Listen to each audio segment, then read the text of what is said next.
Oke, bismillahirrahmanirrahim. Assalamualaikum warahmatullahi wabarakatuh. Kita lanjutkan materi kita. Jadi kan kita sudah belajar ya mengenai translasi. Nah, sekarang kita akan mentranslasikan ini, aksen ini sejauh 3 ke kanan, 3 ke kanan, dan 4 ke bawah. Jadi kita tulis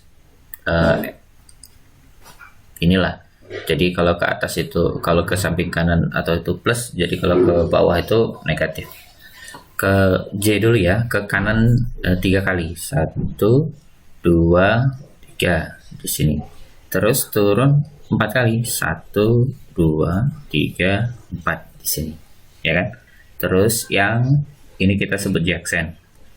Terus yang K sekarang, K 3 kali ke kanan, 1, 2, 3, terus turun ke 4, 1, 2, 3, 4. Oke, ke aksen.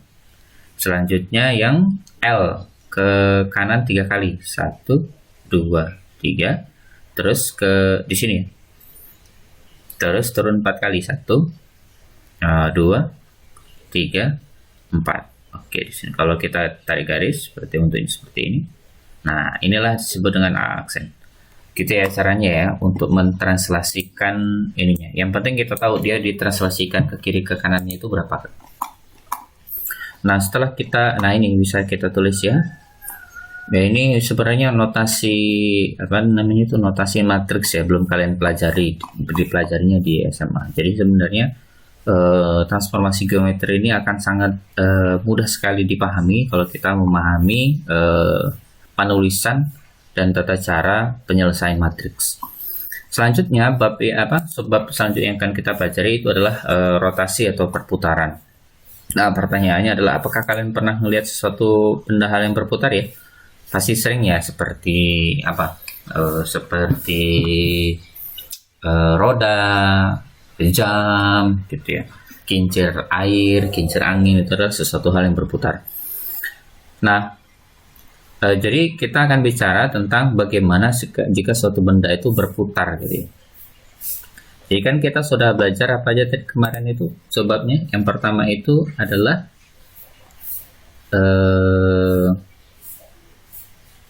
translasi ya. Setelah pertama refleksi, pencerminan. Setelah refleksi, translasi, maka kita akan bicara tentang rotasi, yaitu perputaran. Ini adalah sebab ketiga ya. Satu sebab lagi, habis itu kita akan ulangan ya. Nah, ini adalah bentuk-bentuk rotasi ya. Berapa benda dapat berotasi dengan pusat rotasi berada di dalam benda itu sendiri. Salah satunya planet bumi berputar atau berotasi pada porosnya. Nah, pada pelajaran terdahulu kita juga pernah mempelajari bahwa benda memiliki simetri putar. Nah, jika suatu bangun atau gambar dapat dirotasikan kurang dari 360 derajat terhadap titik pusat rotasi, sedemikian sehingga bayangan dan gambar awalnya sama, maka kita sebut dengan simetri putar. Jadi misalnya kita punya seperti ini nih. Kalau kita putar nih, maksudnya satu kita putar kedua, ini bisa berarti termasuk simetri putar. Geser lagi satu berarti punya 2 simetri putar. Geser lagi satu punya 3 simetri putar. Geser lagi satu punya 4 simetri putar. Geser lagi satu punya 5 simetri putar. Gitu. Jadi dia punya 5 simetri putar.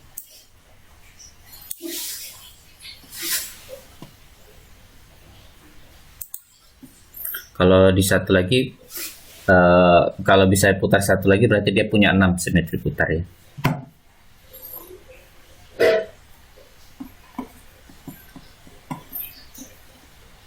Lanjutkan ya. Jadinya kalau misalnya kita punya titik nih, kita akan rotasikan. Misalnya di titik ini 2,1, kita rotasikan dengan titik pusatnya adalah 0,0 sejauh 90 derajat. Ini ya. Jadi ini kita rotasikan 90 derajat. Nah, bentuknya seperti ini. Nah, jadi caranya itu adalah kita buat segmen garisnya dulu kalau misalnya manual ya, 90 derajat. Nah, kemudian kita ukur nih. Ukur 90 derajat ke sini.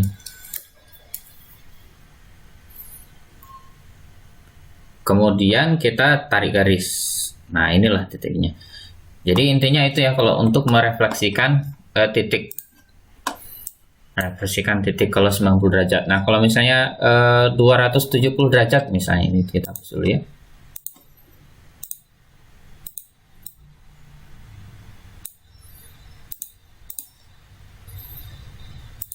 Kita refleksikan 270 derajat, ini kita titiknya kita refleksikan 270 derajat.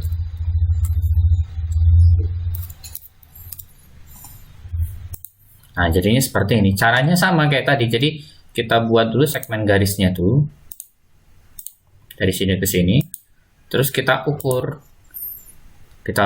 ininya, apa namanya itu, sudutnya sebanyak 270 derajat ke sini. Habis itu kita buat garis. Kita buat garis yang mana garis itu sepanjang yang ini. Sepanjang ininya gitu. Kira-kira seperti itu.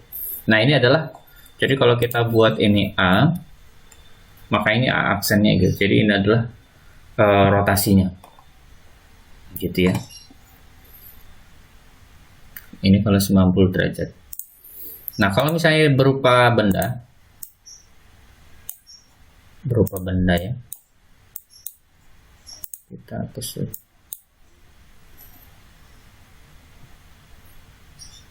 Misalnya yang kita rotasikan berbentuk benda, misalnya seperti ini.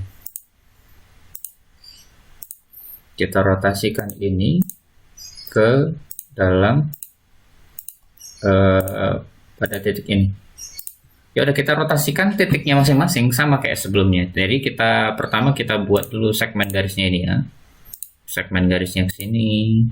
Terus kita putar ini 90 derajat. Misalnya benda ini A ini kita refleksikan, kita rotasikan 90 derajat.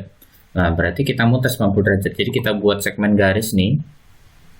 Kita buat segmen garis, terus kita gambar 90 derajat. Pakai, kalau manual itu menggunakan busur 90 derajat di sini.